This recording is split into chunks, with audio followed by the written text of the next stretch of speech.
Hello and welcome to a special Saturday edition of the Morningscape podcast in YouTube form. That's right. I am Matt Moody, joined by DJ Mitchell. We're here to go through the 9 games on Saturday. Let's get on into it.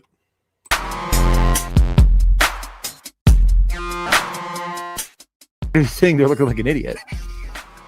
Well, is that any different than normal? This is the first time I will admit was unbelievably wrong. So DJ, we are 30 minutes prior to the 1 p.m. Sabres game. What are your thoughts on this Saturday of hockey? Yeah, it's big slate. Every slate's been a big slate for 2 weeks straight now. Good games, bad games, but a lot of games to win money on. So let's just, I think we probably, with only 30 minutes till the first game, probably want to jump right into things.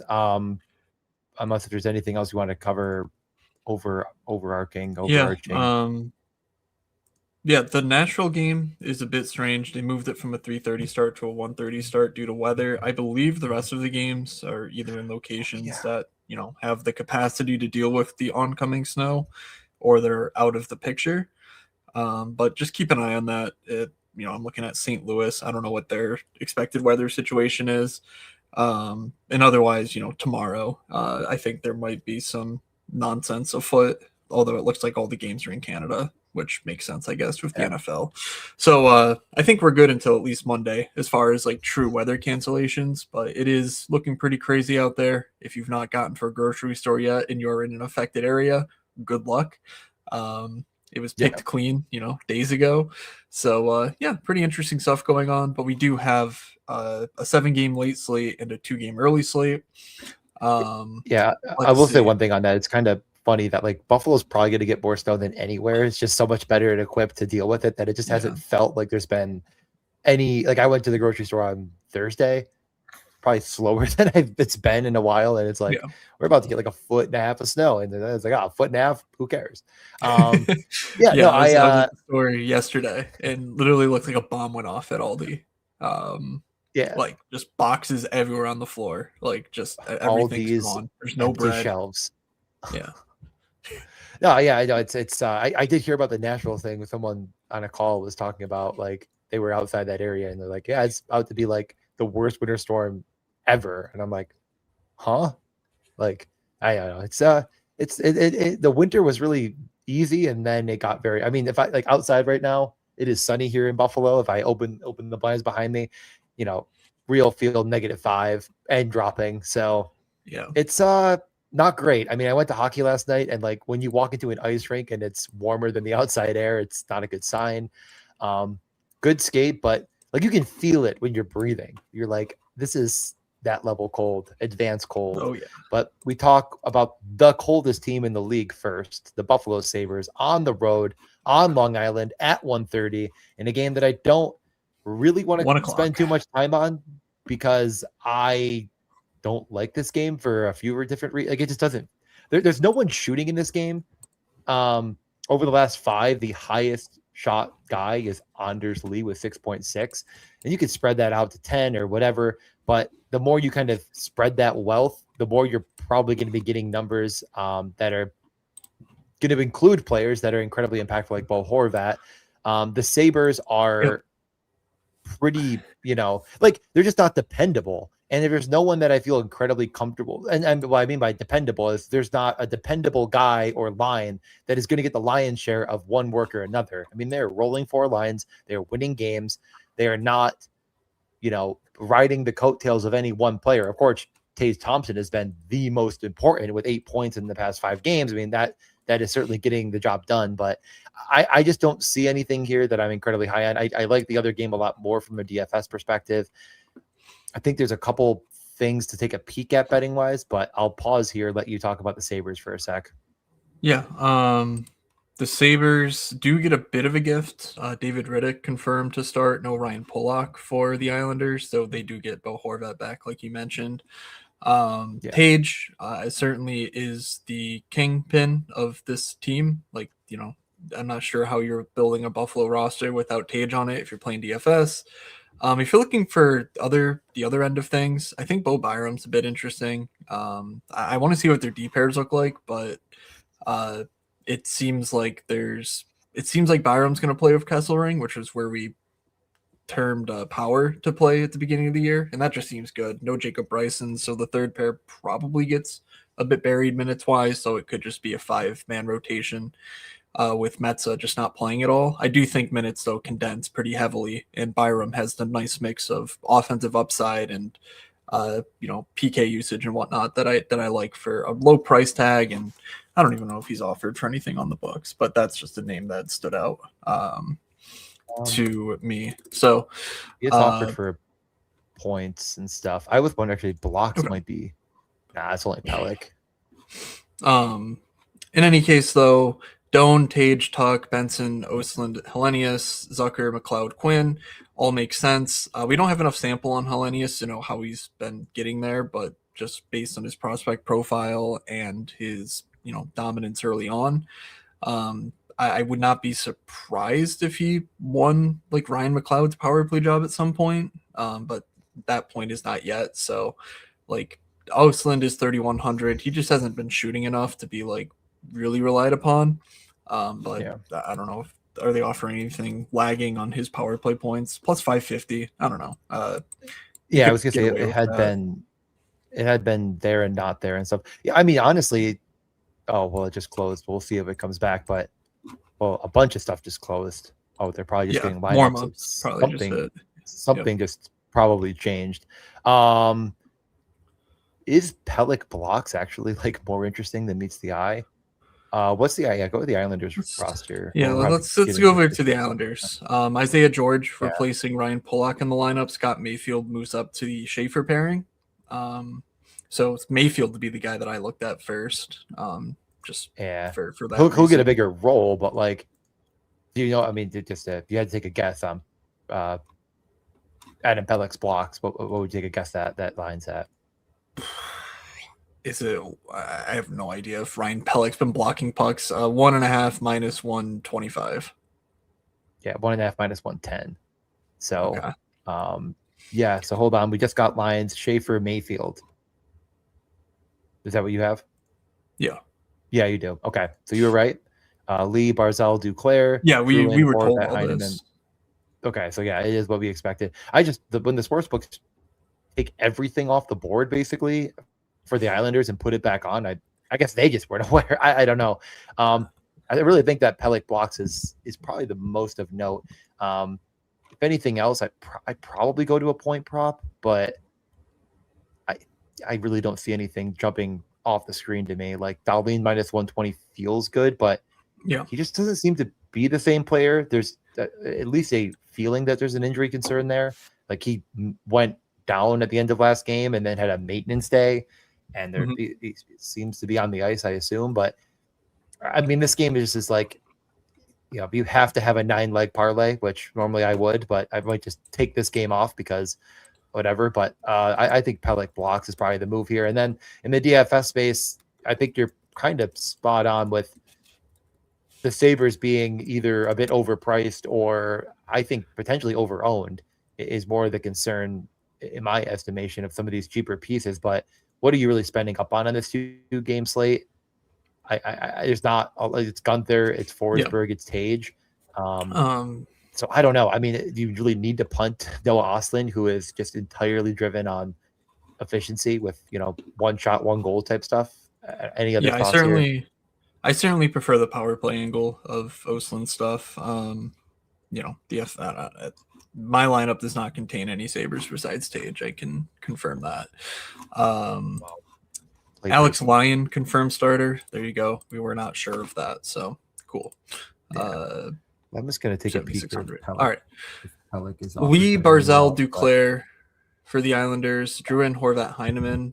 Other line. What's interesting is that they kind of nuked the power play. Drouin, Horvat, Schaefer, Holmstrom, Ritchie is the top unit, and Lee, Barzal, Duclair, Heineman, D'Angelo the second unit. Schaefer's certainly been on the decline offensively over the last month or so. Hard to say why that is exactly, but it's not looked the same. It's not been the same. They certainly are not scoring as much. So the power plays maybe needed the change, but without Barzal and Horvat together, it's tough. And again, you're looking at the same deal where there's value. Holmstrom, Richie, Druin are all 3.3K or below, but like I don't trust any of them. Horvat, I wouldn't trust the expected numbers shown here. I think there's only a game or two in this sample, and I think that's when he got hurt. So his season's been excellent, but 7,600, is he going to get there on his own? Like, which guy is he going to carry with him? I don't think Druin has a 5-on-5 goal this year. So that's concerning if you're trying to play Bo Horvat with a line mate. I think, honestly, what I would do is just Horvat Heineman. Yeah, they're not same power play, but they'll probably split power play time, and Heineman's just been really good. And he's been one of their most consistent players all year and remains just 4,300. Anything in the betting space stand out too for the Islanders? Yeah, I'm just making a little tweet to say we're live and betting some stuff. I mean, I really think it's the Pelech thing. He has 9 blocks in the last 5 games, so it feels like a coin flip, and that's what the sportsbooks are offering. But that's not including a bigger role. And I mean, like, it's going to be Pelech getting as much penalty kill time as possible, which is already the case. And then Mayfield, I would love if they offered Mayfield because wait, what? Yeah, I don't know what changes for Pelech here that like it makes him, your guy, but I just think that's like I just think it's a fair offer. I don't think I'm not going to go to war for it, but it's a real fair price. I think you're getting a guy that, like, I mean, the minutes aren't going to go to the moon and back, but even as it was last game, 22 minutes, like you're kind of, I think, getting that again, if not more, and stranglehold on the defensive zone. Like Schaefer will get some of that run because he's just out there a ton. D'Angelo's his partner, which doesn't bode incredibly well, but Mayfield and Pelech are the only 2 guys left. Like Boakvist, George, like these are not guys that they're going to want out there in defensive zone situations. So let's hold on. Look at these Tony D'Angelo numbers. 9 expected fantasy points, 9.5 actual last 10. You look at his game logs. Interesting note there. 20, 3, 0, 11, 21, 11. His last 6 games. So not a bad option there. I don't know if he's offered for anything because again, these power play units should now be split. So he might actually be the guy that I'm interested in. Also, the Stoners in here talking about Krebs anytime goal, easy money. I believe, like, I don't know what percentage exactly it is, but his amount of goals that are empty net goals are compared to like his total is like, I think it's upwards to like 60%. Like it's insane. He's like second in the league at empty net goals. And then the Duclair thing feels very fragile with Bo Horvat returning. Right. But Tony D is plus 170 for a point on DK, best in market. I'm actually going that route. Started off with an early Tony D tout. Yikes. Let's get on to the next game unless you have anything you want to wrap up with.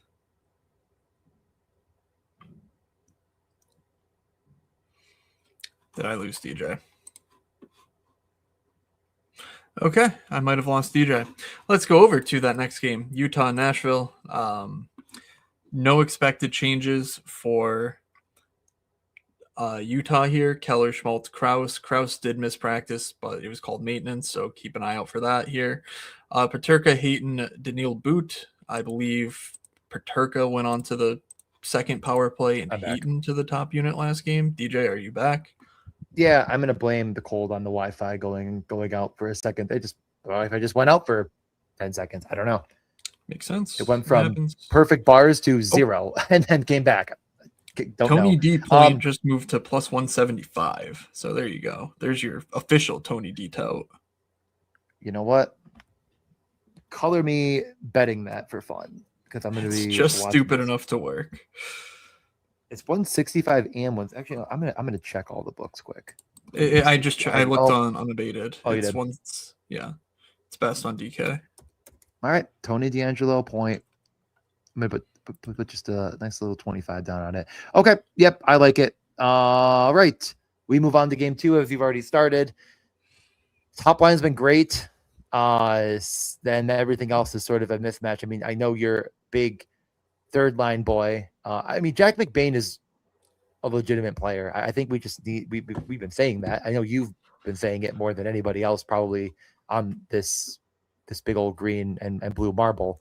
Are you between the two? Like, I don't know. Again, I don't have a lineup in this early slate. Just been dealing with some other shit that I just kind of decided, fuck it, I'm just gonna not skip this one and focus on the late slate. So if I was gonna make a lineup, I feel like it would just be Gunther, Carconi, and then just Keller Schmaltz. But you don't need to play that early game. Is my kind of point. Maybe you even do look at it, D'Angelo, as like a one-off from that game. You got to get something over there probably. Maybe one other cheap piece, and then kind of game stacking this one would be my angle. How would you attack Utah? Yeah, I mean, certainly around Gunther would be my angle. Keller and Schmaltz have been excellent though, so I can't really dispute that angle. It's just, it's tough. I had these priors, and Keller Schmaltz were kind of weak down the stretch, and then the last 2 weeks they've been they've been literally awesome. Keller puts a team on his back against the Flyers. So if he can keep that going into a matchup with Nashville, then yeah, it wheels up. I do think I want to be rather light on Utah. I mean, this is a 11:30 body clock start for them. I mean, it's 12:30 for Nashville, so it's not, that different, but it's a very weird circumstance here. I don't know how much to sort of, weigh that versus Buffalo Islanders. It's a much easier travel. There's no stress of like, hey, are we going to be frozen over with ice? Like, because it's not just snow in the South. It's the ice that's really like going to destroy the South. And like, that's like literally hitting them, I think, as the puck drops pretty much. So it's a little weird, like feeling wise, to be like, yeah, this is a game that's going to go crazy. So I don't know how to weigh that, because by the rainbow chart, both games look pretty good. It's not like one game outweighs the other. Maybe there's a little bit more Corsi pace at 5-on-5, but I don't, I watch all these teams pretty closely. Maybe not the Islanders so much lately, but I don't necessarily think the Sabres are, unwilling to play a track meet style. I agree. Yeah, I think the over the going over these two games, game one and game two, from a goals perspective, isn't that insane. But I think from a pace perspective, like you're saying, and the shots volume is much different, which is why the shots I just sort of threw in the trash can in the first game. And I'd look at here. Now, from a DFS perspective, I don't think there's one team that I'm to the moon and back on. I think if it was, it honestly would be Nashville over anybody else. If I was playing Utah, though, I guess my point is I'm not dipping my toes in on Utah. I'm jumping into the deep end. Like, there's nothing else to spend on. There's plenty of options to get cheap with. So there's an angle here on the 2-game slate. I think from a betting market perspective, I don't know if there's anything that like on the Utah side seems incredibly cheap. Like all of these point props are pretty high. Yeah. I mean, I don't know. Like, is Hayton for a power play point anything? Let's look. 420. I think so. Gunther is minus 150 on DK for a point. I expect that to move because his like over underline is minus 162. So maybe jump on that if you are into the Gunther experience. Again. Dylan Gunther's minus 150 in the alt market for points, and he's minus 162 in the over. So there's 12 points value right there. That's definitely best in market. Yeah. Okay. That's probably, I saw 162 and I didn't see the 150. I thought that was pretty, equidistant across the space. I think, that's probably the move then. And if anything else, I mean, are you a Lawson Krause guy? I think that's the guy that people are probably going to flock to. Yeah. Like from like an ancillary perspective. Yeah. I get the appeal. I mean, he's a big body. Obviously Keller Schmaltz are talented enough, and that if Krause can just keep up, and it seems like he certainly is for the time being. He's kind of Alexi Protasing, if you catch my drift. Is that fair to say? I mean, he gets power play time, so okay. I mean, from like he's super Protasing, like a results perspective, it's like 3.4 shot attempts in the last 5, and again, I'm really going to use last 5 because that's about when he got this top line roll. But 71% of those shots are getting on the goalie. It's like that kind of makes sense, but I feel like you're really playing a thin game. Like, he's clearly not the guy that's going to be skating the puck into the zone very often. So you're really like, if you watch the game and you've bet Lawson Krause for shots, you are going to just be very angry for most of the game and very happy if he just somehow gets to bang a few in front of the net. So I'm probably out on him myself. I think obviously if you're playing DFS and you're playing Keller and Schmaltz, you can certainly throw him in. He is efficient, shooting more than guys like Noah Ostlund. So 4K is doable. But yeah, I think I like the Gunther point angle. I don't really like anything from betting too much. Let's get over here. The second line's really the first line. I mean, I guess you have to put Steven Stamkos on the top line because you're you. But the Evangelista, O'Reilly, Forsberg line has been everything and more. O'Reilly is just a different player. As of 12 points in the last 5 games is gonna jump off the page.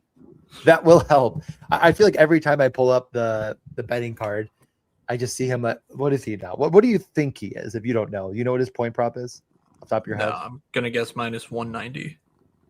Minus 200. Wow, you are really on the ball today. That just always kind of and you look and you're like, oh shit. Well, I mean, when you got 12 points in the last 5 games, that's gonna happen. So, are you still Steven Stamkos through and through? Are you thinking this top line has just done something different? And I mean, take advantage of a traveling Utah team on a weird game. Yeah, that's really what it boils down to. And it's like anytime you're telling me that Stamkos is a similar expected output to the rest of his teammates, it just seems like he's going to be the guy that beats that more often than not. It's nice to see that Forsberg is back in the picture. You know, there was a time a few weeks ago we were looking at it. Yeah, it's like 7 expected points per game, and Stamkos and Evangelista are shooting way more than him. That's not been the case lately, so maybe that was just a minor slump. He seems to be back.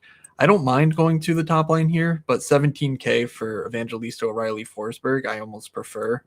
You talked about the Kraus, Keller, Schmaltz of it all. Like, they have like 6 more expected fantasy points, and I think also 6 more actual over the last 10. And like, I don't know that the home matchup really does that too much difference for me, because I want to play Roman Josi if I'm playing Nashville. He seems like he's patrolling the ice again. He's just rounding in the form prior to the Olympics.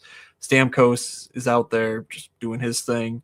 And you get cheaper line mates for Stamkos if you want in Howla and Bunting. You can even play Jonathan Marchessault, where if this game goes back and forth, you can see Marchessault sort of either rearranged in the lineup or mixing in with the top 6. He's just 3,200. I like that. That just feels like a mispricing on Marchessault. And so therefore you get some cheaper options than the top line in Nashville, where I do like the upper end spend, and the other 3 teams more. So I have no problem. I mean, I think there's 3 guys in this game. If you're going to kind of do the DJ classic of boosting shots, Forsberg being one of them, of course, like 8.8 shot attempts per game in the last 5 since this line has gone supernova. 45% of them getting on net, so the price isn't too bad. Over under, I'm 3 on DK. I'm sure you could shop it around, but around it's 142. I'm sure you could find it around 140. You could certainly boost that up. Roman Josi's another one. Like, the shot volume's there. It's just a little bit more difficult for a defenseman. Like the way he's playing right now, I'd have absolutely no issue looking to him for shots. And then the other side, we kind of hinted at Michael Carconi, but 6 shot attempts per game, only 33% getting on net is something that could easily flip in your favor. You can get him, 5-1 for 4 shots. I think those are interesting guys in sort of a vacuum. I'm not sure if any of them stand out to you as like, that's probably the angle. Man,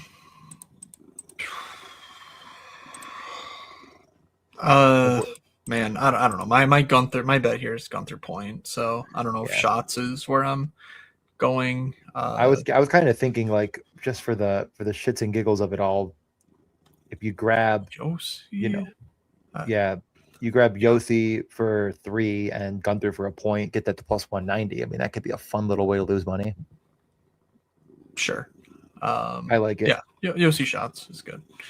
Josi shots, Gunther point. I actually think I'm just going to check it on another book just to make sure, but plus 190 for that feels like you're kind of correlating things that could happen together. Like, if Nashville gets down, they are certainly a team that will throw out the top guys as much as humanly possible, and they start firing at will. So I think this is a decent little angle to jump on, but we can continue to move forward if there's. Yep.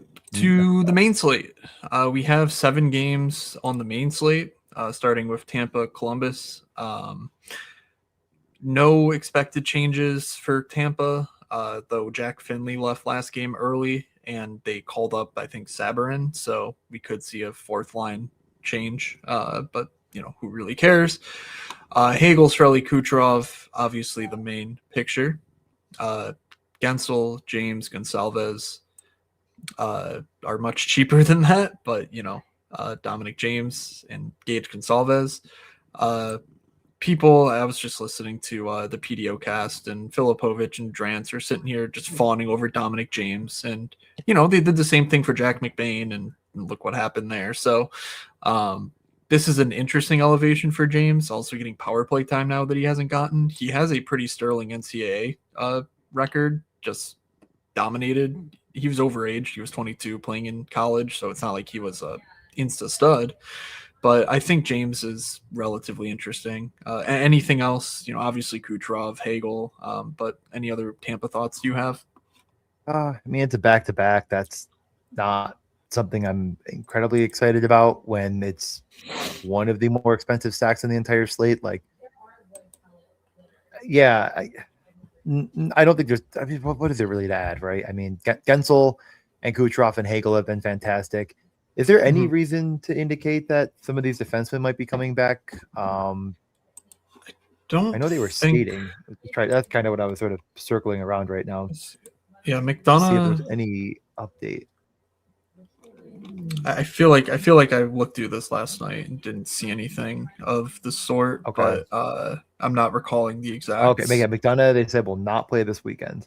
Okay. I would be pretty surprised on Hedman. So, okay, I thought McDonough was sort of the case. Okay, I just wanted to make sure, just not that it's going to immediately nuke Darren Radish, but just a thought to keep an eye on. Like, it will somewhat impact him at 6,500. The warranted price. Long are the days of 3K Darren Radish. Gone but not forgotten. So, yeah, I don't have like a problem because of the matchup against Columbus. Columbus coming off of shutting out and shutting down the Stars, holding them to 28 shots on goal without Mikko Rantanen, of course, but coming off a pretty good game. They've just looked very competent under their new coach. Does that mean that isn't going to flip at some point? Certainly not. And you want to be on that the right day, because I don't think Tampa's going to be very popular. But, getting over to Columbus, I do think that they are a pretty solid team overall. Results may vary. There's something lacking here, but I don't think it's solid enough defensive play at pretty much full health. So I just think that it's tough to play Tampa. I don't know if you have to get so cute on this slate, on technically a 7-gamer, to go all the way in on Columbus, but I do think that there's at least something on Columbus I could be willing to bet. Like, the market will punish Columbus for the matchup. I'm not sure if you're seeing anything or anything of immediate note here, though. Yeah, the interesting thing coming out of I guess this morning's press conference, I think it was, is that Bonus was fawning over Dmitry Voronkov, who played 8 minutes last game. So there's a lot of room for growth here. But I think he was on the podcast Thursday, where it was like, yeah, Voronkov is he's the odd man out right now. But he was like, yeah, this morning he's going to play power play time. He didn't practice on the power play, so I don't really know what the deal is there, but that's the only thing that stood out to me. Otherwise, it's like, but I think what that does is it makes Marchman a question mark, because I don't know if you're taking Jenner off the top power play. I certainly don't think you're taking Monahan off, and I don't know if Voronkov's replacing a defenseman. They don't play the same role at all. So I do think it makes the top line a bit weaker. I don't want any piece in targeting Tampa, even though Tampa's on the back-to-back, with travel. So it just kind of feels like a stay away on the Columbus end.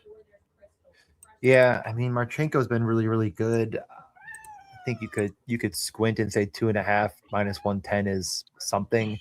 Probably minus 135 I see for a point like that.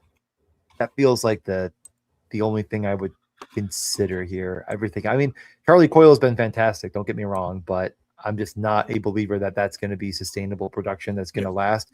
He certainly is playing a lot. I mean, the second highest time on ice forward in a 1-0 win against Dallas.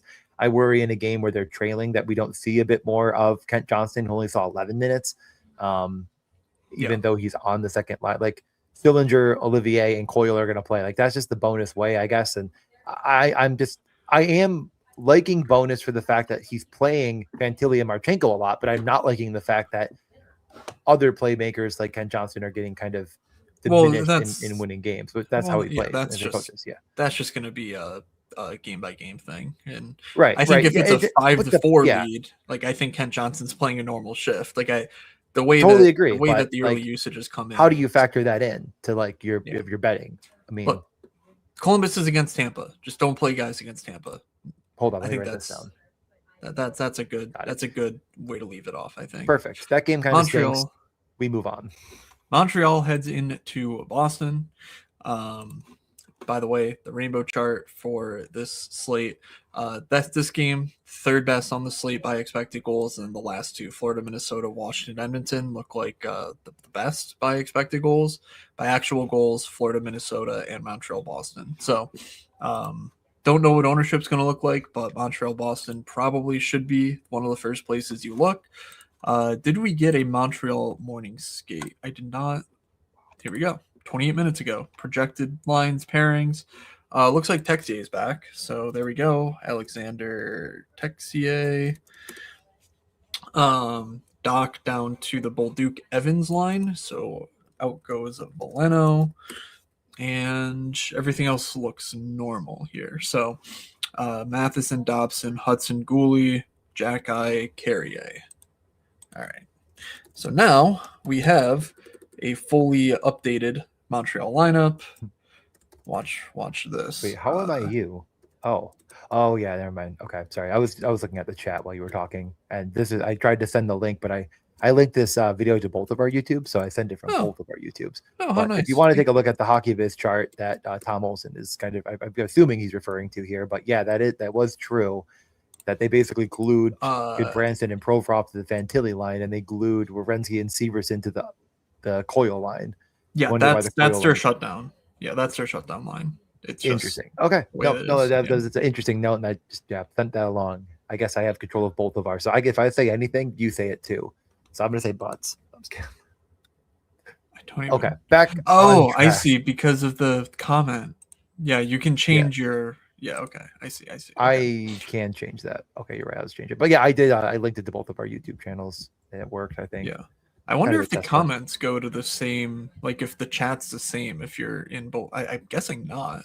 But you think I should just try to link it to like, what's the biggest YouTube channel? Mr. Queef, right? Okay. No, we got to help the Soulcast get to 10K.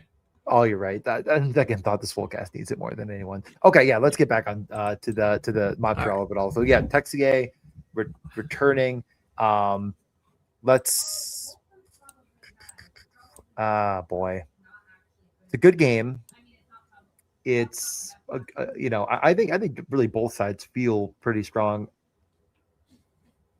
Who is the guy? And who do we like? I mean, it's probably the top line again for the 75th time. Second line's getting more expensive. Is Lane Hudson good? I feel like we keep saying no, but then he keeps being good. Does that worry you? He gets a lot of assists. So if you're stacking Montreal, then Lane Hudson is pretty good. Otherwise, I don't know. Is Montreal a top stack of the night? What if you know what I'm going to say? Yeah. I'm going to say it. I'm going to be brave. What if you just play Suzuki, Caulfield, Slafkovsky? Be like, you just do that.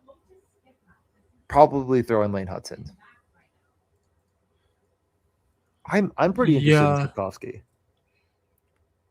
Yeah, I mean Slafkovsky's been really good. The price is reflecting that now a bit more so than in the past few weeks, but 14.3K for this line, 27 expected and 28 actuals. It's right in line with the 2X that I'm looking for. Once again, Suzuki, Caulfield are also right in that range. So, yeah, 125. I think I prefer Slafkovsky might be the bet that and 1.5 shots minus 145 is best. Do you have a preference between him shooting in a game that feels like minorly better for shots versus? Yeah, I think shots. Yeah, I think that minus 145 on score. Good. I mean, 154 on DraftKings, 145 on score. I kind of like that.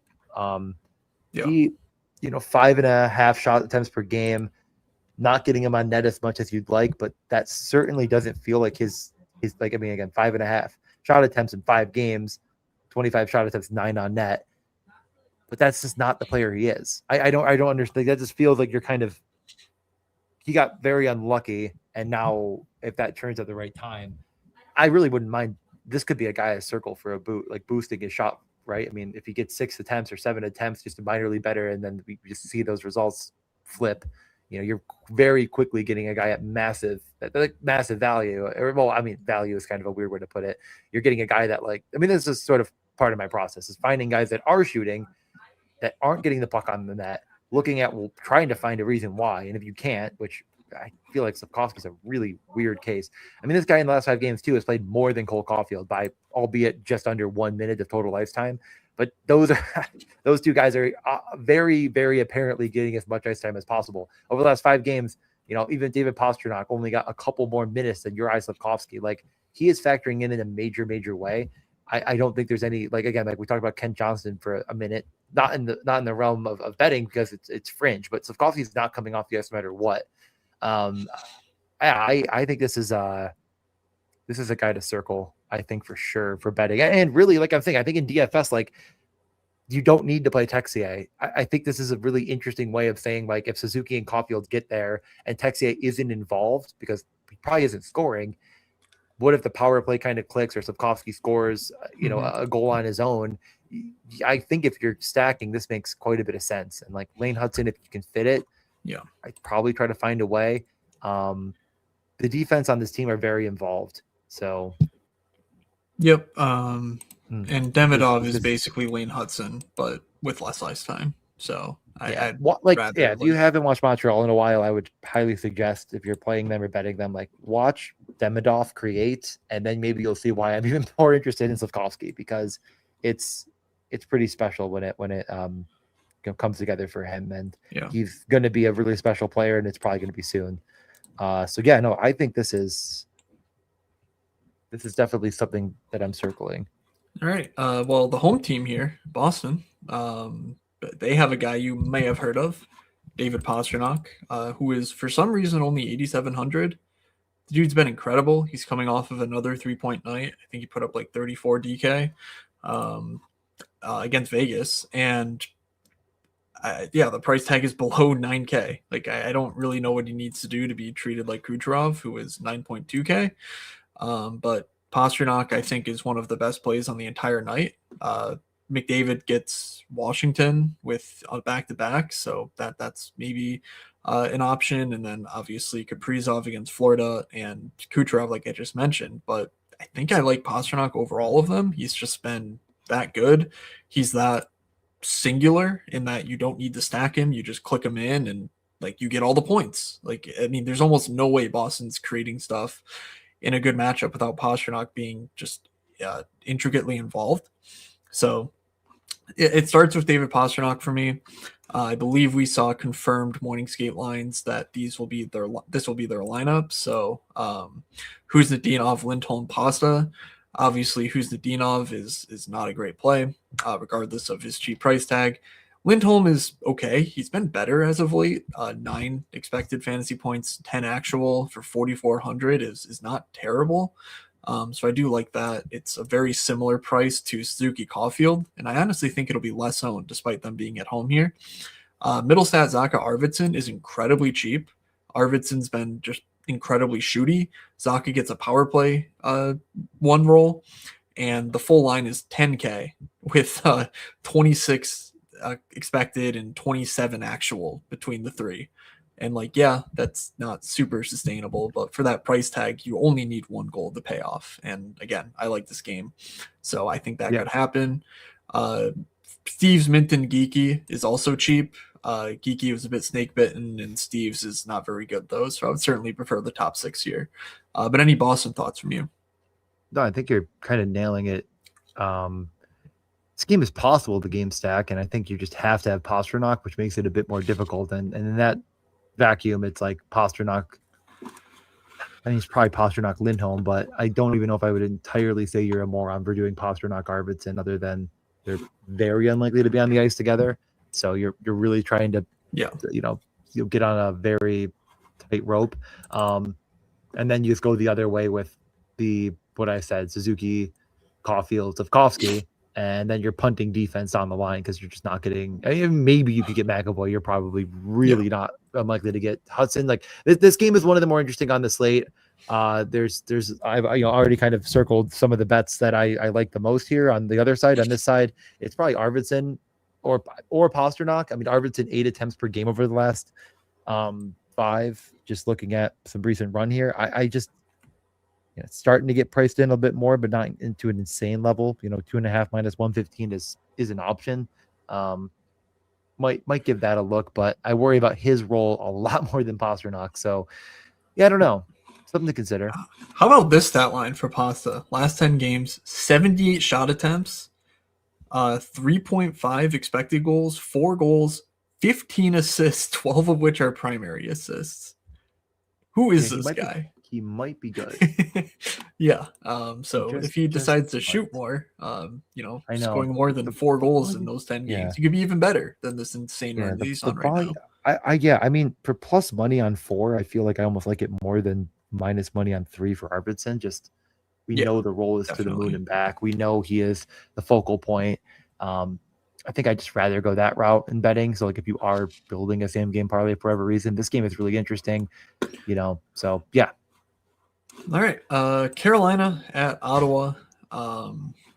Carolina looks like they will be without Eric Robinson through the Olympic break, and Shane Gostisbehere we do not have any sort of update on. So it seems like Nikishin's just keeping this job for the time being. What has Slavin's minutes been like? I feel like he's been playing his normal 20 minutes a night, and there's not a ton of meat left on like before we were looking at 23 minutes the last 2 games for Slavin. Because before he was getting eased in and the minutes elsewhere were going up because of that. But Nikishin now 17 minutes and 16 minutes the last 2 games. Power play 1 though against Ottawa. They allow goals to everyone. Even if there's only 10 shots, like Jake Sanderson likes to remind us. Svechnikov, Aho, Jarvis, Hall, Stankoven, and Blake, Martinuk, Stahl, Ehlers. Same power play nonsense between Stahl and Ehlers. So any immediate lean on Carolina, whether you're looking to save money, spend Nikishin, all the things. Yeah. I think if you had a broken record of things we say the most on this show, I think I can get away with not playing Carolina and winning in DFS, no matter what everything tries to tell you. And finally, the numbers are trying to tell us they're not a good play. So the only logical explanation to what this game's going to do is Ottawa's goaltending is going to once again take a giant shit on our chest as I fade them again in the worst matchup imaginable for both teams. So this game looks just absolutely doo-doo diapers. I could not have less interest in it. But if I was ever going to get buried, this is the time. I mean, we have escaped many a game where Carolina, I don't remember exactly how chalky they were against the Blackhawks. I just remember not playing them and being rewarded by losing anyways. We now look at a game, like this is really the 2 teams at 5-on-5 that do the best job. Both of them on the same token, maybe some score effect factors as sometimes they get down down in games, so they're better defensively as the other team is not taking maybe as much volume. But I don't even think that's leading to these results as much as these 2 teams are just very good in general. There's nobody in this game, unless if Gostisbehere is returning, that would be a very, very, very big surprise, that has more than 6 attempts per game in the last 5. That would be only Sean Walker at 6. Everybody else is below that number, including guys like Brady Tkachuk at 5.5. I just don't see anyone worth betting here. This game is a total cross out for me. Maybe I will circle back one last time to look, but the point props for players are the only avenue that I'd even try to start to consider. And most of the guys on Carolina, I think, are priced to a number that is very untenable for me to want to click. Yeah, breaking news: no Lawson Krause for Utah. Yeah. So there goes that idea. Well, there goes Lawson Krause. Back to Carconi we go. Yeah, I mean, like, I'll read the numbers to you, Matt, and just let me know if you think any of these stand out to you for a point. Minus 225 for Aho, 188 for Jarvis, 162 for Svechnikov, and then do I really need to talk about anybody else? Like, Do any of those numbers sound like value? Like, I don't think so. What is Nikishin? Oh, he's not offered. Okay. Not offered. I was going to say, I don't think he's offered at all. I bet it last time, and he had a tertiary assist, of course. Then I guess Svechnikov, but yeah, for me, this is, I'm probably just playing Nikishin in DFS. Again, he's sub 4K power play role. I mean, if he pops up for something, I would take a peek. I dip my head back up, and I think it's point over shots, as I already said. But if he's plus 125, 130 again, or whatever it was, like, peek my head up again. I mean, like, he is a very legitimately good offensive producing defenseman, and he's going to be involved in that role as much as they can allow it. With Keandre, Slavin, Walker, Chatfield, like, he only played 16 minutes, but that was very primarily in an offensive role where they scored twice when he was out there. So, I just don't think we need minutes. That's no, the exactly. Story. On the Ottawa side, we got lines this morning: Batherson, Stützle, Giroux, Tkachuk, Cousins, Greg, Zetterlund, Pinto, Amadio, Cousins, Eller, Halliday, Sanderson, Zub, Chabot, Spence, Clevin, Matimpalo. Matimpalo in for Nick Jensen, which was the big shakeup, I guess, that we were all promised, with James Reimer confirmed to start. This is one of many revenge games for Reimer, right? He did play in Carolina. Am I making that up? I think so. Okay. He played for a lot of teams. He did, yes. I will look while you talk. All right. So as long as it's not Pride Night, there's a nice narrative there for Mr. Reimer. No, definitely not. I mean, it's a matchup with Carolina. It's close to a matchup with Tampa, though Ottawa at home. I do feel like Carolina's a bit more susceptible, and this top line is relatively cheap. It's $15K for a Stützle top line with 2 power play 1 guys and Claude Giroux. So for $15K, you're getting 26 expecteds and like 12 or 22 actuals, so it's not the best. And then I think Ridley Gregg lost his power play job last game. So Tkachuk, Cousins have been pretty good together, but I don't know. If I were doing anything, it might be a Drake Batherson one-off and just hope that he can sort of snap out of whatever funk he's in. Jake Sanderson, also a good play. He's been very good as of late. 6,400 doesn't really do a ton for me, but at least noteworthy, especially with no Nick Jensen. And you're sort of looking at Spence, Clevin, Matimpalo. Like, are those guys really going to be trusted to play 18, 19 minutes? I'm not sure. So you could see a 30-minute Sanderson game. Yeah, it's all around way too expensive. The worst matchup of the night and the worst game of the night. I don't think I'm not doing it myself. Like, but if I was doing it, if I did do it, it would be what OJ. OJ Mitchell over here, everyone. I did write a book called "If I Did It." So yeah, let's move on to a better book. Oh, you're right. Yeah. All right. Detroit heads into Winnipeg. Detroit. Do we have morning skate from these guys? Also, what did Detroit do last game? They lost in a shootout. Overtime. Yeah, to Minnesota. Lost in overtime. All right, here we go. Edvinsson ruled out. So again, that's no other news posted. So I'm guessing everything else remains the same. Casper, Larkin, Raymond, DeBrincat, Kopp, Kane, JVR, Comfer, Finney, Soderblom, Rasmussen, and Appleton. JBD, Jacob Bernard Docker, went along next to Mo Seider last game, leaving Chirot and ASP together. And then Johansson, Hamonic on the third pair. Are you looking at how minutes played out without Edvinsson? I'm wondering if JBD just didn't play at all, or if he actually 19. got some run. Okay. Sandin Pellikka only played 13, so because that's the thing. Okay, so Albert Johansson maybe is he played 20. He's the first over the boards, maybe ish. I mean, Seider, Chirot, and Johansson are the first over the boards in the PK. Like, it doesn't. I'm guessing it's probably a bit. You know what? That is. I think just Ben Chirot. If you're looking for a punt in DFS, it's such a sick individual. I mean, sometimes you just gotta get 6.9 DK points, and I think Chirot can get us that. Nice. I mean, one thing, I was actually like looking. I think what night was that? Was that Thursday night that they last? Yeah, Thursday night. Yep. And I was looking through a few numbers before this last game because I had nothing in it, and I kind of liked it for a couple different reasons. And I had seen that like the number one guy on the Thursday slate for block shots was Edmondson. Like, that's interesting. Like, maybe I'll take a deeper look here. And then he didn't play. So turns out blocking shots, you can get hurt. So it seems like that may have factored into him getting hurt. So Sherratt, Seider, Johansson, like any of these guys might be of note. Seider's the only one offered right now that I can find. I might look it unabated quickly and see if Ben Sherratt is offered for block shots. Really the lowest of the low moments of my entire life. But the answer is no. Okay. I'm guessing Albert Johansson, but like that I think is always a really interesting angle and like a very, very under tapped into market, taking very underappreciated players that are getting bigger roles, but those roles directly correlate to success. Like I'm always searching for that. It's just unfortunate that these dastardly sports books don't give me the goods. I'm gonna probably take another look that way in DFS. I'm interested in Detroit. I would probably go through DeBrincat. 9.5 shot attempts per game is, I believe, maybe the highest on the slate.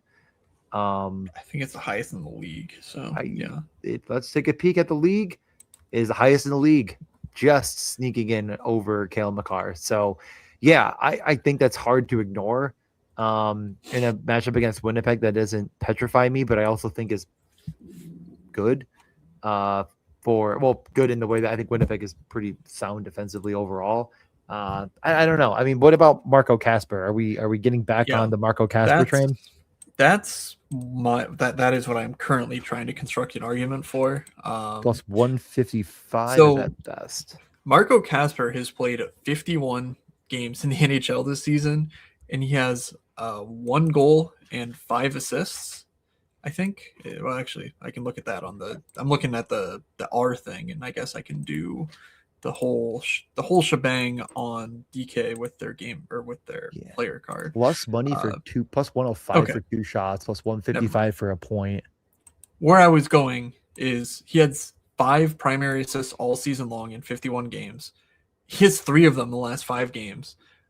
His shot rate has ticked up a touch. He hasn't done much yet, but we're looking at 8.4 expected fantasy points last 10. 5.4 actual, so some regression is inbound, and he's sticking with Larkin and Raymond, getting that second power play time as well.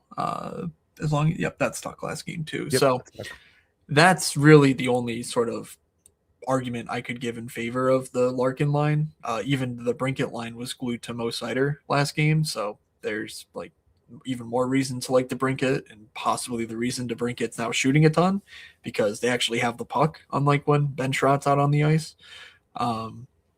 So I don't love the game is the real problem. It's a Winnipeg game, so that's that. Anything else here on Detroit? I think I'm all Detroited out. I'm really debating if I'm considering including a Marco Kasper for 3 shots at like 4-1 in my crazy parlay. That's probably it. He's also plus 155. That's best on DK for a point. It's like, is that just better? I'm gonna debate. I do want to take a look at Detroit and make sure they're not going to do anything goofy, but they just practiced, and Edmonton will not play. Anything about lines? No, I think nothing. We know. I have to assume it's going to stay the same. I was looking to lead things off. I talked through the whole thing. No, I know you said this. I'm saying, did they actually say if lines are the same? And I don't think so. No. Oh. Okay. I'm sorry. My apologies for trying to give the people good and valuable information. I won't do it again. Okay. Well, let's talk about Winnipeg. We can do it once instead of twice. I think that's fine. Fair enough. Sikorsky and Marco Kasper is sort of getting into my crazy insane parlay. That's a good start always. Okay, Winnipeg. Stoner's going off about shit. We're talking about ASP getting sent down. It's all going off the rails in the MSP chat here. So thanks everyone for hanging out with us as we go through the final 4 games, or I guess 3.5 games, because we have Winnipeg. So getting to the Winnipeg side, Connor, Scheifele, Iafallo, Perfetti, Taves, Velarde, Nemestikov, Lowry, Niederreiter, Pearson, Barron, Kepke is how they skated this morning. Logan Stanley keeping power play 2 duties. Cool. Good for him. It is fun watching him out there actually on the power play. Got to admit, I did not expect to enjoy that as much as I did. But, it's still just the Perfetti show on the second unit because Nino, Nemestikov, and Iafallo certainly aren't helping create anything. Top line is expensive, of course. Iafallo is pretty garbage. Second line again, just come on down, pump it into my veins. 11.4K for Perfetti, Taves, Velarde, and they have 27 expected fantasy points and 23 actual. That's good numbers, even if they aren't quite meeting their expected. So for me, it's only Winnipeg too. Otherwise, I'm not chasing anything with the top line here, especially since I expect them to be matched up with like Mo Seider and DeBrincat. Yeah, I mean, I think one thing that we obviously talked about ad nauseum, but let's get back to it. I mean, this Detroit team lost, in my opinion, you know what? I will say, in reality, their second most important defenseman, but I think maybe just as impactful defensively in Simone Edmondson is sort of what I was getting to. And now they're replacing that usage with Albert Johansson, Jared Ardocker, who is a scratch, even on Buffalo last year, and the corpse of Ben Sherratt. So that definitely intrigues me, especially when there's so much production between 2 lines. One of those lines not really going up in price, that's Taves, Velarde, Perfetti line, and the other one having one of the most explosive goal scorers in the entire league in Kyle Connor. Connor, Scheifele, Iafallo, I will not follow the Iafallo train. Might just go Connor, Scheifele, Velarde, Morrissey, or even just Connor, Scheifele, Morrissey. Like, that might be a DFS favorite of mine. I don't think it's going to be piled on. I think people respect Detroit too much. They're really not great defensively before this injury. I don't expect them to be better with this injury. I also think for, one of my guaranteed goals should just factor into Kyle Connor. Like, he might be one of the better bets on that front. I think even Mark Scheifele is interesting with the way he's able to score, a lot of goals and not a lot of shots. He's just a very efficient goal scorer. So I kind of like this line quite a bit from a DFS perspective, more than I like it from a betting perspective. I think you could, I just don't think I'm betting either of them for minus 225 or 255 for a point. So is there a guy outside of that you like? Wait, let's take a peek here. Well, I'm looking at his last game, how they deployed against loaded top 6 in Florida. Eviscerated Florida. Yeah, Lowry ate Bennett's breakfast and Scheifele ate Lundell's breakfast, and that was a pretty hard match. So, that to me just says they're going to get Scheifele out against Mo Seider and DeBrincat and use Lowry against Larkin.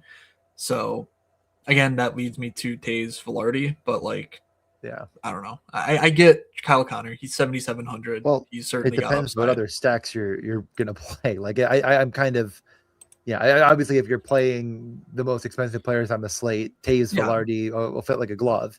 And if you're aping into the Kyle Connor, Jonathan Taves is so back. I'm not arguing this. Nobody is sitting here arguing. Is he shooting? No. But is he good? Maybe. I'm in on either. I'm very in on either. I think that I like Winnipeg more than the average bear. I definitely think for the 4-leg boosted parlay, I will be including either Kyle Connor or Mark Scheifele in what I actually bet. But if I wasn't going to include those two, is there a third guy you like? I mean, is it just very obviously Velarde? I don't see how it's not Taves.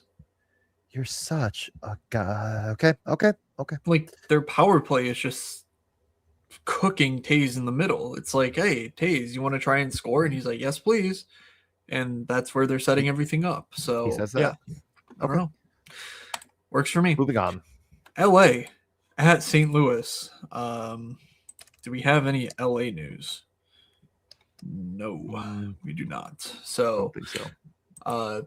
I just projected the same as last game, though Kopitar and Moore are both on the trip, and I think Moore mixed in at practice, so we could see him come in pretty much anywhere in this godforsaken lineup. Kempe, Laferriere, Perry, Fogle, Byfield, Armia, Fiala, Turcotte, Kuzmenko, Jeff Malott, Hellenius, Taylor Ward.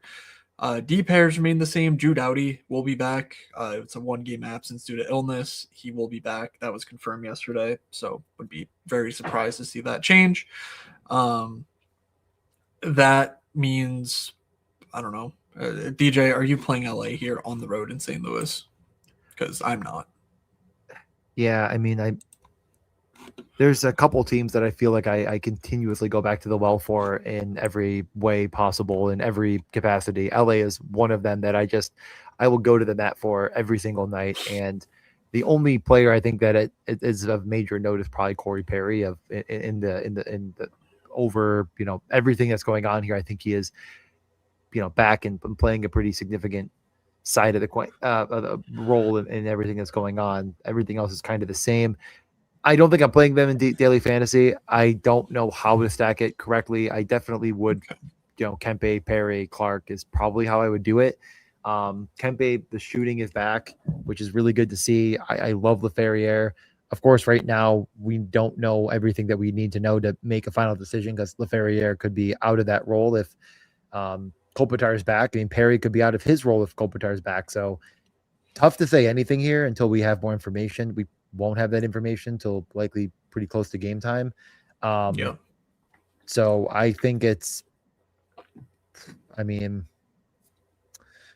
don't think there's anything shot wise that I'm jumping off the board to grab. And then, Kempe minus 150 for a point is fine. Like, St. Louis does suck, but Brant Clark plus 126. Then again, what if Kopitar is back and they actually just, take Clark off the top power play? That could be the guy who loses spot. It's so hard to say. This team is just the coach is such a fucking donkey. Just don't have to. Yeah, you don't have to. I think that's probably the answer. For St. Louis, their lines yesterday were pretty interesting. Berggren, Shen, Snuggerud, Stenberg, Dvorsky, Joseph, Neighbors, Buchnevich, Kyrou, Toropchenko, Bukestad, Fabry. Power plays: Neighbors, Buchnevich, Kyrou, Dvorsky, Falk. So full correlation with the Neighbors, Buchnevich, Kyrou line for just 12K on that top line, 24 expected fantasy points. Not nearly as many actual, 19 actual. It's a big yikes for me. But yeah, that means Snuggerud is not going to be first over the boards on the power play.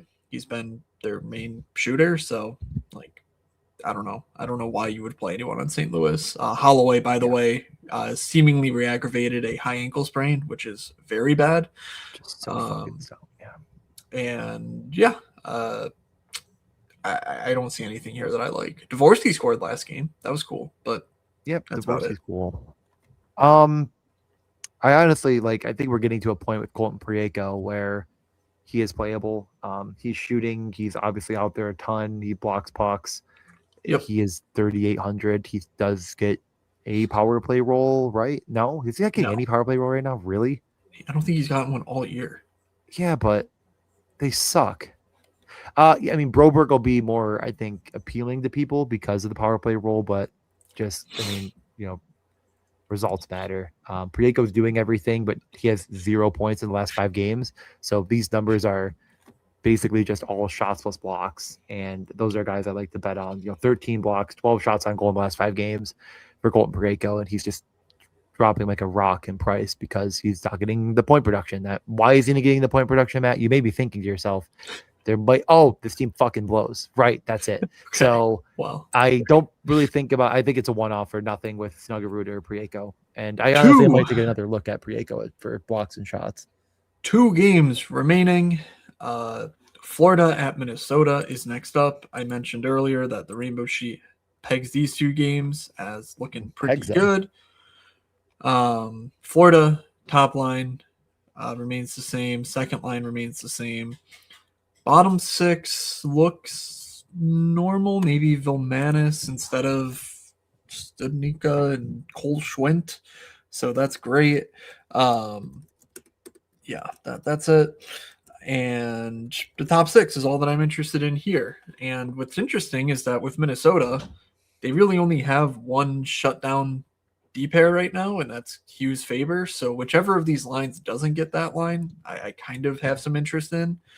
But I don't know how they're going to play it. Like, I don't know if Winnipeg putting out Lowry against Bennett was like their top line, or if they looked at Reinhart Lundell as the top line and Scheifele. So like it's kind of hit or miss. You might want to use the roster report to guarantee that.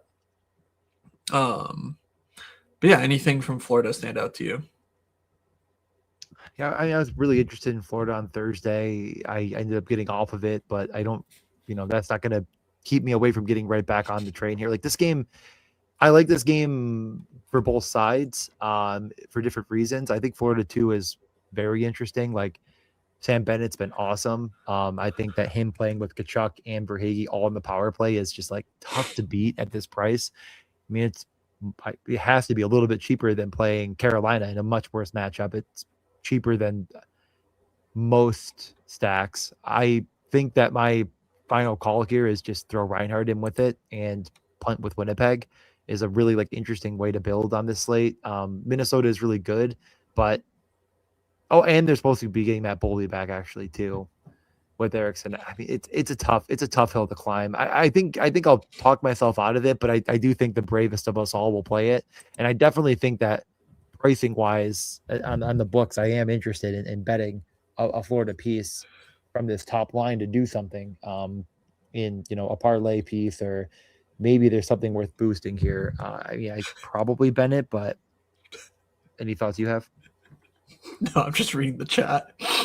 Yeah, it's off the rails, of course. If you're not on the YouTube streams enjoying the chat, then what do you do? Stochastic. I mean, Mike Cat here weighs in. Stochastic first morning skate pod. Real heavy hitters here. Dude, Josh made fun of Buffalo the other day. What a jerk! It's the best city in America. Just coming don't go from outside. Someone who lives in New Jersey, that doesn't mean yeah, much. Right. What are we even talking about? All right. I don't know what you said. Sam Bennett is shooting a ton. He's playing a ton. He is. He is good. He is good at hockey. Now. And he is a guy that I'm looking at for betting purposes. I think this game has upside. I worry about everything really, but Sam Bennett for just a keep point going. minus 150-ish. Yeah, let's keep going. We'll get out of here before we lose our mind. Kaprizov, Hartman, Zuccarello, Tarasenko, Eriksson, Johansson. Not for long. We just saw Boldy back, right? We did. I said it too. You don't listen. I literally told you I was reading the chat. Well, learn how to read and listen. Okay. Hartman's not going to be top power play anymore. Sorry, the chat. Eriksson, Boldy, Johansson, Foligno, Yurov, Tarasenko. Yeah. Okay. And then it'll be. Well, actually, let me just look at the last game quickly. Was Hartman even out there last game on the top power play? He was, yes. Okay. Trennan, Sturm, Enos, Rosa. Great job, everybody. We did it. Yeah, that top line is still interesting. They should play with Hughes Faber. I guess with Eriksson back in Boldy that might change, and they might do shutdown type stuff. So again, a spot where the pregame roster report would be quite helpful. I will say Boldy, Eriksson, Hughes, Faber, if that all sticks together, is 4 guys who are going to cost you 26.5K. Yeah. But have 50 expected fantasy points. And maybe 45 actual. So a little interesting game stat or overstack type potential here. You could even mix in a Kaprizov if you like cheaper options on the slate. But Hartman, Zuccarello have been quite good, and I'm not sure that changes a ton with Boldy, Eriksson back. It's not like they're playing 29 minutes a night like Kaprizov might, but the other guys I think are just getting normal-ish roles with some production following. Okay, that's fair enough. Sorry, I'm just this is interesting. This is a very interesting game now. Yeah, I guess it is expensive across the board. Okay. Yeah, I mean, I am starting to spin the wheels on how I could play Minnesota or Florida. I don't think you could possibly game stack it. Eric Zach's first game back hit 8 shot attempts, 5 on goal. Out there for 20 minutes, so very much right back to normal and even better. I don't remember what the Boldy injury is, but do you remember? Something else? No, I don't. It says lower body, so yeah, lower body. I just don't think it's gonna be all that impactful. And the prices have dropped not only on DFS, but as far as shooting and stuff too. And like, is Florida a matchup you're scared of? I mean, it's getting tougher, but this is a team that's like, who's a great defenseman we need to play 20 minutes is Ubith Belinkis or whatever the fuck his name is. All right. So I don't know. I kind of like Minnesota. Okay, let's move on. All right. DJ likes Minnesota. Noted. Final game, Washington and Edmonton. Washington, Chychrun, I would deem him a game time decision. He got hurt late last game. Coach called it whiplash. That's never a good sign with the way concussions are handled. So keep an eye out for Chychrun news. If he's out, John Carlson's actually been quite invigorated as of late, or reinvigorated, I should say. 11 expected fantasy points, 11.5 actual. That's actually better than Chychrun over the same span, which is kind of crazy. But yeah, Carlson would be immediately the number one defenseman here. Power play, the whole shebang. They kept their line strange against Calgary, which ended up working, of course, but a lot of mixing and matching. Frank, Dowd, Ovi, Protas, Sordif, Wilson, McMichael, Strome, Leonard, Duhaime, Lapierre, Beauvillier. I kind of like the Washington side of this game. We saw Draisaitl return, and they just got blasted by Pittsburgh. Edmonton has a lot of firepower offensively, but all season long, they've really not figured it out defensively. So I don't hate going back to the well with like an OV Carlson type build. I'm a little worried about minutes from McMichael Leonard. I wrote about it in my Friday newsletter, though that really didn't come to pass. OV, McMichael Leonard all played around 17, 18 minutes. So if you like these cheaper mid-tier Washington guys, I would not hate that idea either. But I think their top line is just Protas, Sordif, Wilson. Like they're just going to roll, mostly together. They're playing the most minutes over the last 10 games or so when they're all healthy. Like that to me just feels like their top line. And for 15.5K, you're getting 33 expected fantasy points, 26 actual. So a bit of regression is inbound for them too, if they, especially Tom Wilson, keeps playing the way that he is. I played the video on in my ears by accident.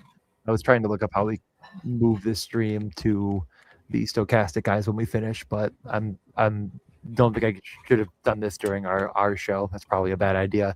I heard everything you said. It reminded me of a lineup with 2% only on Draisaitl I played last slate that failed miserably because back-to-back Pittsburgh, curb stomped the Oilers. So I definitely am in on what you're saying.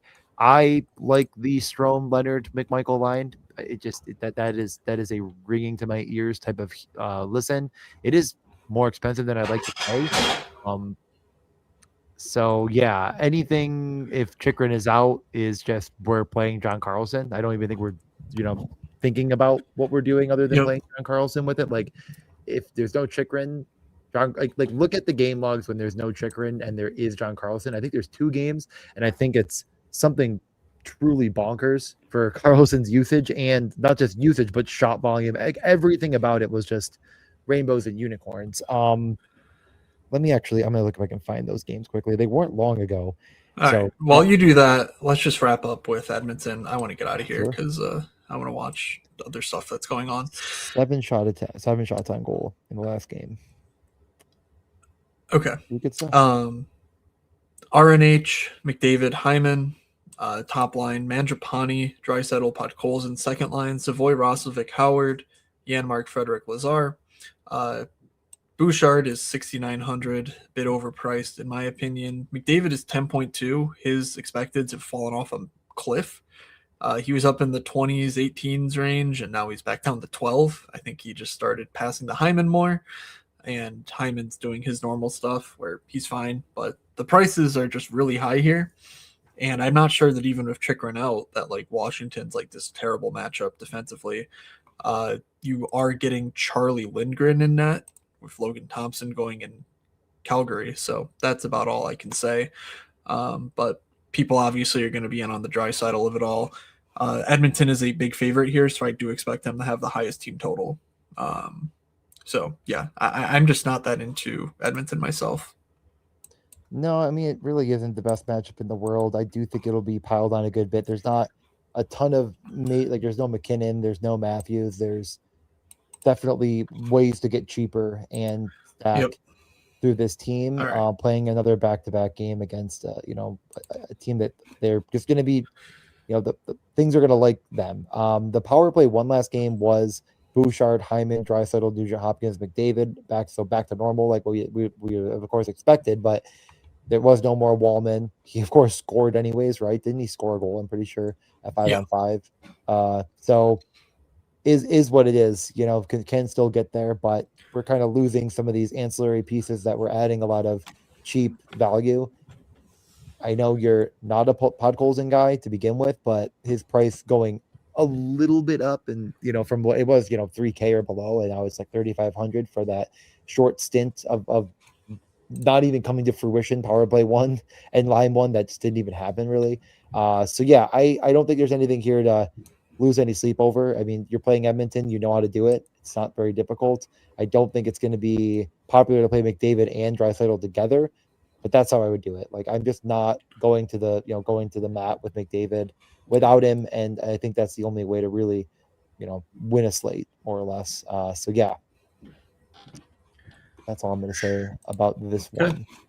Well, let's do top sacks, guarantee goals, and get on out of here. Okay, yeah, I'm going to cough, and then Joke. Top stacks for me. Oh my god, I keep clicking the wrong button. Top stack. I think I already was pretty clear on one of them. I think it's going to be Winnipeg 1 for me. Morrissey, Scheifele, and Connor. All right. I will grab Boston, Lindholm, Pasta, and let's do Charlie McAvoy, 4,700. Didn't really talk about him, but he's been quite solid this year. Shot rate to tick up over the past, and his primary point rate is like 40% better relative to the league than the past 3 seasons. So it's a McAvoy kind of night for me. I think I go the other way on that game for my other stack and do the Slavkovsky, Demidov, Kapanen.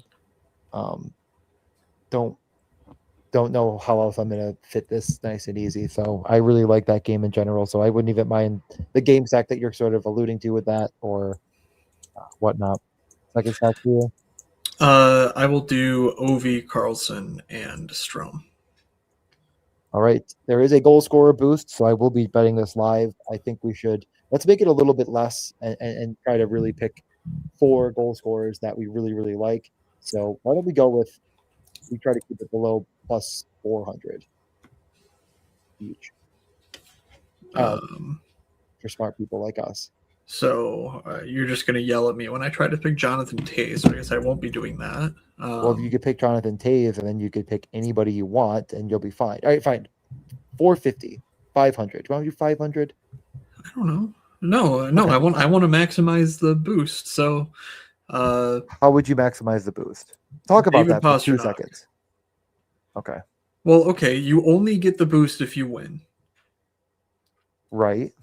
And so unless you have infinite amounts of money, then as long as you are sufficiently within the range of the bet, then you are maximizing your likelihood to win in this lifetime by picking good values, of course, that are of the more likely ilk to score. Can you pull up the rainbow sheet for a second? Yeah. I mean, this is probably one. Yeah. Interesting. What teams are looking the best, over in the trends. Yeah. Edmonton is one, even though we kind of talked about not loving them in DFS. I think it's more of the price comparatively. So certainly can include him in this.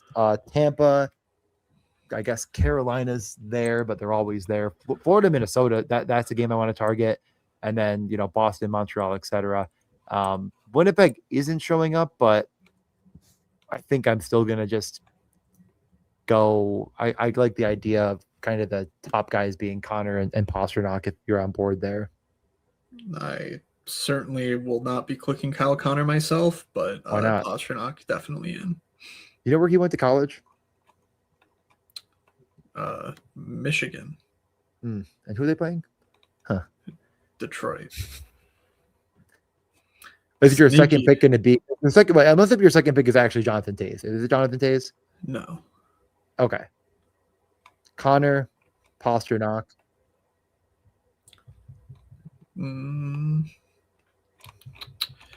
I think I'm just gonna do. I want Ovi. I want to pull an Ovi. All right. Wow, that is a blast from the past. So what was his name? Like Bacon or something? Yeah, Bacon Country. Bacon Country. God. I'm looking at a couple options here. Yep. Not that game. Yep. I think the answer is, honestly, I think the answer might just be Matt Boldy. It's either Boldy, Bennett, Kachuk. I don't know.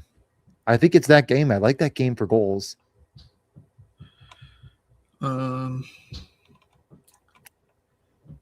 Yeah. Eric Zanek would be the Boldy. call, but he's might not be power play 1. I think plus 180 on Matt Boldy. Seems in the first good. Game back is pretty fun. So yeah. Okay. I don't know what my max is on that. 50. I don't think I'm going to bet a full 50 ducats on this. I'll do 35. Okay. The goals bet is in. Pastrnak, Connor, Ovechkin, and Matt Boldy. I mean, those are guys that love to score. We're not betting anyone insane here, but I don't know if there's any crazy. I mean, Slafkovsky probably the guy that we get the craziest on. Okay, more bets to be posted. I think we're at a good stopping point. I have no idea how to send this to Stochastic. Yeah. Do you know how to do it? Or? No, I do not. Go watch the Stochastic show. Tell them we sent you. And we will talk to you all on Tuesday. By the way, big slate. Try to put the link in there. Yeah, I'll try to put the link in there. Oh yeah, Tuesday should be a ticket for me too. Maybe, yeah. But it's the big spin or whatever contest it is. So we'll be back on Tuesday. Best of luck on Saturday, and be safe to anyone pretty much anywhere in America. We're just getting pummeled by snow and stuff. So go check out the Stochastic show. We'll be back next week. Peace.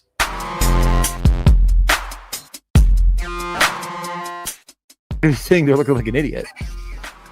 Well, is that any different than normal? This is the first time I will admit was unbelievably wrong.